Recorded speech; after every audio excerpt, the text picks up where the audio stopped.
بەخۆشحاڵیەوە من خوێندکاری زانکۆی ئەمریکی پێوەند فەتاح لامان کاتێک لە ئەندامانی نادی شەترەنج لە زانکۆی ئەمریکی لە عێراق سلێمانی توانیمان بەشدار بین لە پرۆگرامی سەمەر ئۆف هۆپ کە لەم پرۆگرامەدا توانیمان کۆمەڵە فێرخواست کە زۆربەی زۆریان تازە ئاشنا بوون بە یاری شەترەنج لێرەوە دەستپێکێکیان بۆ دابمەزرێنین و بتوانین پەرە بە بەهرەکانیان بین لەم یاریەدا.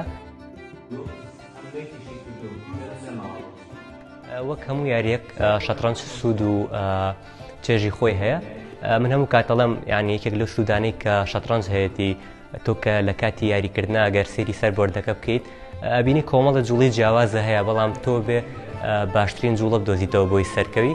ئەمە هەمان شتە یعنی ئەتوانین تەطبیقی بکەیت لەسەر ژیانی خۆت کە شەترەنج وا لێ ئەکات بتوانیت لە دیدگەی جیاوازەوە سێری ئەو هەلانە بکەیت کێتە بەردەستەوە و بتوانی باشترین هەل بخوازیتەوە و بگەی بە سەرکەوتن.